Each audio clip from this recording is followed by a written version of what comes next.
Hello, I'm Dr. Prasad. I'm a homeopathic doctor and I'm making this video at the request of a patient. There is a lot of criticism about homeopathy which is discouraging to patients as well as young homeopathic doctors who graduate. The criticism comes not only from people who have never experienced homeopathy and still have an opinion, but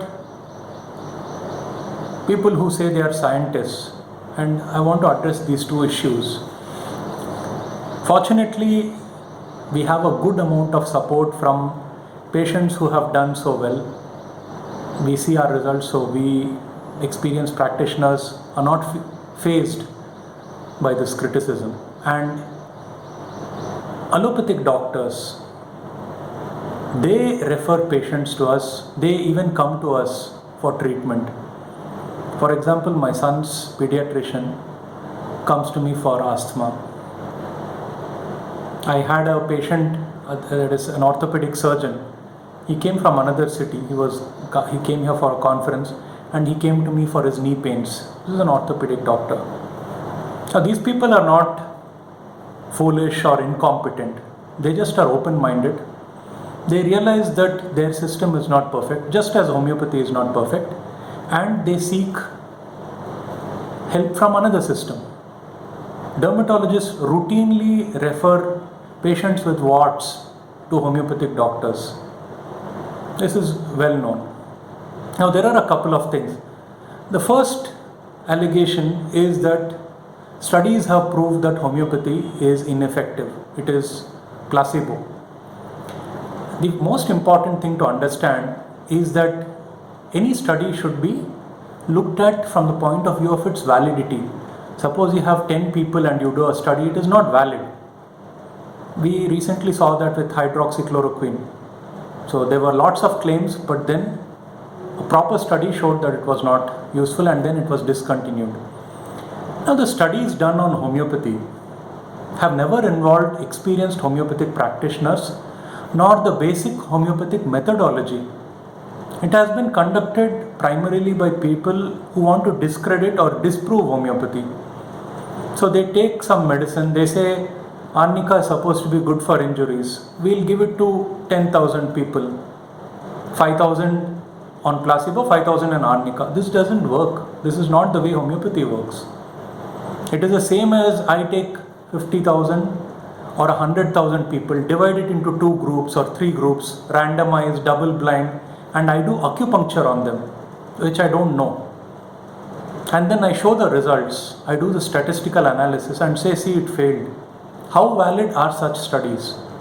You can check whether experienced homeopathic practitioners, experts in the field, were involved in the studies done on homeopathy, and whether the basic methodology of homeopathy, which is individualized treatment, whether that was followed or not.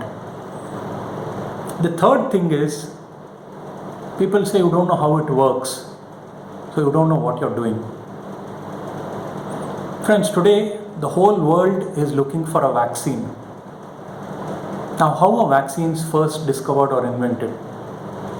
Edward Jenner, or so the story goes, found that some people who had developed cowpox, which is smallpox of cows, they had been infected by milking the cow or something, and they were immune to smallpox, the human condition, human disease, and they survived. So what Jenner did was, he took scrapings of that cowpox and deliberately infected a couple of people. And sure enough, those people were immune to smallpox, and that's how vaccines were first discovered. This is cutting a long story short. But for 100 years, the word antibody was not even, the first mention of antibody, which is the basis of immunity, was seen 100 years later. Science could not understand how vaccines were working, but that did not prevent Jenner and all other physicians of his time from using vaccines, not only for smallpox, but probably for other conditions like measles, rubella, etc. till a microscope was discovered or invented, bacteria could not be seen. So they were called miasmas, something in the air. Louis Pasteur, he pasteurized milk, probably did not know what organism was causing the milk to spoil. So, for centuries, many treatments have been used with full understanding of how exactly what changes they cause.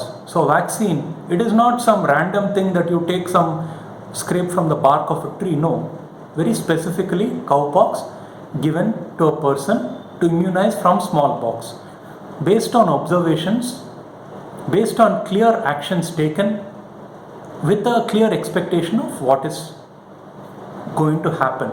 Exactly the same in homeopathy. Today science may not be able to explain how it works, but we study our materia medica with careful studies of drug effects on human beings.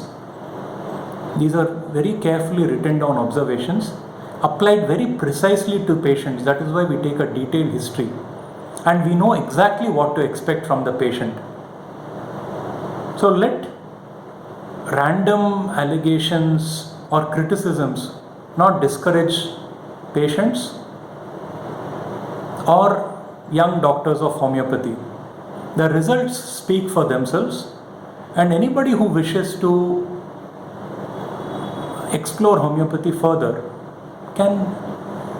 should really ask around, or should meet doctors, should meet patients and see whether the conditions that are cured can be explained by sheer coincidence. The people who claim to be scientists are often the most closed-minded. I have a friend, more than 25-30 years friendship. Now he had warts which he used to cauterize or get them surgically removed repeatedly by skin specialists. He went to a homeopath, and shortly after the treatment all the warts fell off and they never came back. Today he is a scientist and he scoffs at homeopathy. Interestingly, both his parents had come to me for homeopathic treatment. His father had a ganglion cyst for some time, and they had told that it has to be surgically removed. With homeopathic treatment that went away. His mother had a nasal polyp of a long duration because of allergic rhinitis and stuff, and she also, with homeopathic treatment, that disappeared. Now you can say all these are coincidences, but how far can you stretch coincidence? I have a patient who had demyelinating sclerosis. She could not walk. She was almost homebound. She could stagger a few feet. With homeopathy, this is several years of such things, of this condition. With homeopathic treatment, she is now walking fine. She takes a private bus and goes to other cities. Now all these cannot be explained, or they can't be coincidence.